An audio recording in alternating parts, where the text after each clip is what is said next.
মুনেরা আপুর এই সুন্দর ভিডিওটা অলরেডি সবাই দেখে ফেলেছো। আপু এই ভিডিওটাতে একটা শাড়ি দিয়ে 5টা লুক করেছে আর অলরেডি সবাই এই ভিডিওটা রিক্রিয়েট করে ফেলেছে। তো আজকে সবার শেষে আমি এই ভিডিওটা রিক্রিয়েট করব। একে তো আমার হোয়াইট কালার শাড়ি নেই, ইয়েলো কালার শাড়ি, আর তার উপর জম্মের গরম পড়েছে।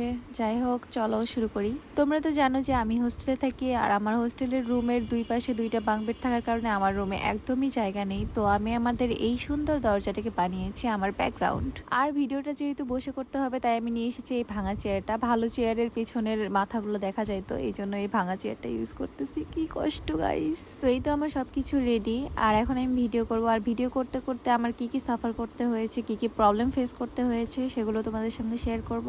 এটা হচ্ছে আমার ফার্স্ট লুক আর এখানে আমি ব্লাউজ হিসেবে ইউজ করেছি আমার একটা সুন্দর হোয়াইট কালার শার্ট। দেন এইটা হচ্ছে আমার সেকেন্ড লুক। এখানে আমি ব্লাউজ হিসেবে ইউজ করছি আমার একটা সুন্দর টপস আর কানের দুলো চেঞ্জ করেছি আর কোমরে একটা বিছা লাগিয়েছি। আর এটা হচ্ছে আমার থার্ড লুক। মাত্র 30 সেকেন্ডের একটা ভিডিও করতে গিয়ে আমার প্রায় 2 ঘন্টারও বেশি সময় লেগেছে। বারবার হেয়ার স্টাইল চেঞ্জ করা, অর্নামেন্টস চেঞ্জ করা, আবার শাড়ির স্টাইল চেঞ্জ করা। এটা হচ্ছে আমার ফোর্থ লুক। আর আমার রুমে কিন্তু কেউ ছিল না, আমি বারবার একা একাই রেডি হয়েছি আর একা একাই ভিডিওগুলো করেছি।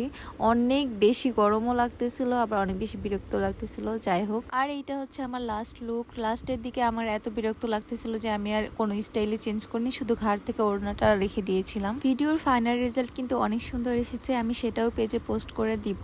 আর আমার কোন লুকটা সব থেকে বেশি ভালো লেগেছে কমেন্ট করে জানাবেন। আজকের ভিডিও এই পর্যন্তই। সবাই ভালো থাকবেন, সুস্থ থাকবেন। আল্লাহ হাফেজ।